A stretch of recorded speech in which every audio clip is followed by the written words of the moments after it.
ini saya akan menjawab pertanyaan soal UTS yang Bapak dosen kasih. Jawaban yang pertama yaitu, menurut saya perbedaan utamanya terletak pada fungsi dan perannya dalam proses belajar. Pengolahan kelas berfungsi untuk menciptakan kondisi belajar yang tertib, aman, dan nyaman, sehingga siswa siap menerima pembelajaran, sedangkan pengajaran adalah kegiatan inti ketika guru menyampaikan materi agar siswa memahami isi pelajaran. Jadi, pengolahan kelas bisa dianggap sebagai tahap persiapan dan pengendalian suasana. Sementara pengajaran adalah proses penyampaian isi. Contohnya saat guru mengatur tempat duduk, menempatkan aturan, atau menenangkan siswa yang ribut, itu termasuk pengelolaan kelas. Sedangkan saat guru menjelaskan materi atau memberi latihan soal, itu termasuk pengajaran. Oke, selanjutnya jawaban yang kedua, menurut saya pembelajaran tetap bisa berlangsung, tetapi tidak akan berjalan dengan baik atau optimal. Tanpa pengolahan kelas yang baik, suasana menjadi tidak kondusif. Siswa mudah terdistraksi dan guru sulit mengendalikan situasi. Akibatnya perhatian siswa terpecah dan materi yang disampaikan tidak terserap dengan maksimal. Selanjutnya jawaban yang ketiga, guru pemula biasanya lebih fokus pada pengajaran karena mereka merasa bahwa tugas utama seorang guru adalah menyampaikan materi. Selain itu, mereka sudah mempersiapkan dulu bahan ajar di rumah sebelum masuk ke kelas, sehingga perhatian lebih tertuju pada isi pelajaran. Sementara itu, kemampuan mengolah kelas seringkali berkembang melalui pengalaman secara langsung, karena belum terbiasa menghadapi berbagai karakter siswa. Guru pemula cenderung belum maksimal dalam mengatur kelas. Oke, selanjutnya jawaban yang keempat, karena anak berkebutuhan khusus umumnya membutuhkan kejelasan dalam aktivitas yang mereka lakukan. Struktur kelas seperti jadwal, aturan, dan rutinitas membantu mereka memahami apa yang akan terjadi dan apa yang diharapkan dari mereka. Hal ini sangat penting karena tanpa struktur yang jelas, mereka bisa merasa bingung dan cemas. Dengan struktur yang konsisten, mereka lebih mudah beradaptasi dan mengikuti pembelajaran. Selanjutnya, jawaban yang kelima, lingkungan kelas yang tidak kondusif dapat menjadi perilaku utama munculnya anak tantrum. Misalnya, suara yang terlalu bising, suasana yang terlalu ramai, pencahayaan yang terlalu terang, atau suhu ruangan yang tidak nyaman. Semua rangsangan tersebut dapat membuat anak menjadi kewalahan. Ketika mereka tidak mampu mengontrol emosinya atau perasaannya, mereka bisa mengekspresikannya itu melalui perilaku tantrum. Oke, selanjutnya jawaban yang keenam. Kesulitan ini dapat terjadi karena keterbatasan dalam memahami bahasa, kurangnya fokus, atau kesulitan memproses informasi. Anak mungkin kesulitan memahami instruksi yang memiliki lebih dari satu langkah. Contohnya, ketika guru mengatakan ambil buku lalu duduk, anak bisa hanya berdiri atau melakukan satu tindakan saja karena tidak memahami urutan instruksi tersebut. Oleh karena itu, instruksi perlu diberikan secara sederhana dan bertahap. Selanjutnya, yang ketujuh, yaitu menurut saya yang paling penting adalah aman, karena rasa aman menjadi dasar utama agar anak dapat belajar dengan tenang. Jika anak merasa aman secara fisik dan emosional, mereka akan lebih mudah menerima pembelajaran dan berinteraksi dengan lingkungan.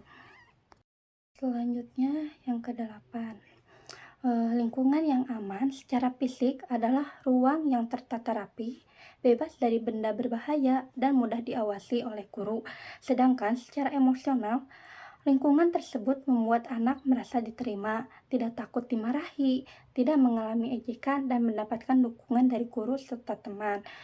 Selanjutnya yang kesembilan, anak akan merasa bingung, tidak tenang, dan cemas karena tidak mengetahui apa yang akan terjadi selanjutnya. Kondisi ini dapat membuat mereka sulit beradaptasi dan bahkan menolak untuk mengikuti pembelajaran.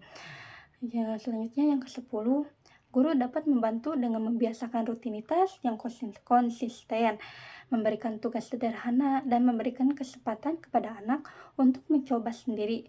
Selain itu juga, guru perlu memberikan bimbingan secara bertahap hingga anak mampu melakukannya secara mandiri.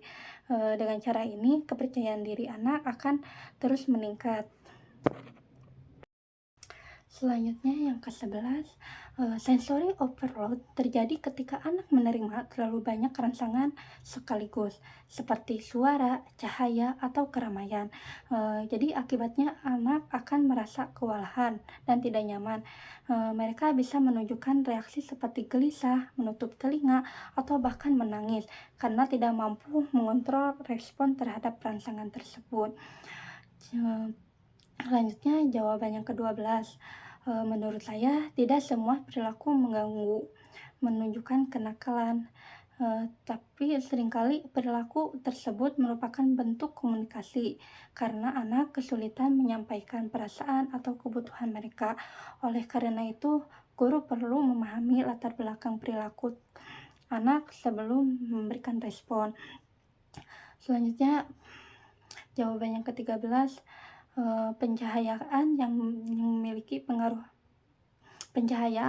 pengaruh besar terhadap kenyamanan belajar. Cahaya yang terlalu terang dapat menyebabkan silau, sedangkan cahaya yang terlalu redup dapat membuat anak mengantuk. Jadi pencahayaan yang tepat akan membantu siswa tetap fokus dan nyaman selama belajar. Selanjutnya jawaban yang ke-14. Menurut saya, warna kelas cukup berpengaruh karena warna yang terlalu mencolok dapat mengganggu perhatian siswa, sedangkan warna yang terlalu lembut dan netral dapat menciptakan suasana yang lebih tenang dan mendukung konsentrasi. Jawaban yang ke-15, guru dapat membuat aturan terkait penggunaan suara, mengatur aktivitas agar tidak terlalu ramai, serta menggunakan bahan seperti karpet atau tirai untuk membantu meredam suara. Langkah sederhana ini dapat membantu menciptakan suasana yang lebih tenang. Selanjutnya, jawaban yang ke-16. Menurut saya, penggunaan area morfis cukup penting, terutama bagi anak yang sensitif terhadap suara. Alat ini membantu mengurangi kebisingan, sehingga anak dapat merasa lebih nyaman dan fokus dalam belajar. Selanjutnya, jawaban yang ke-17. Menurut saya, teknologi seperti AI cukup penting karena dapat membantu menyesuaikan pembelajaran dengan kebutuhan masing-masing siswa. AI juga dapat membantu guru dalam memantau perkembangan siswa secara lebih efektif. Selanjutnya, jawaban yang ke-18. Respon nonverbal seringkali lebih efektif karena tidak membuat anak merasa dimarahi atau tertekan. Pendekatan ini lebih halus dan dapat menjaga suasana kelas tetap kondusif. Selanjutnya, jawaban yang ke-19. Menurut saya, suhu ruangan sangat mempengaruhi perilaku siswa. Suhu yang terlalu panas dapat membuat anak gelisah dan sulit fokus, sedangkan suhu yang nyaman dapat membantu anak lebih tenang dan berkonsentrasi. Jawaban yang terakhir yaitu menurut saya penggunaan AI memiliki lebih banyak manfaat, terutama dalam membantu proses pembelajaran dan memberikan pendekatan yang lebih personal.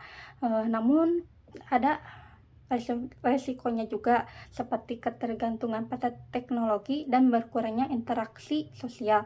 Oleh karena itu, penggunaan AI harus tetap seimbang dan tidak menggantikan peran guru sepenuhnya.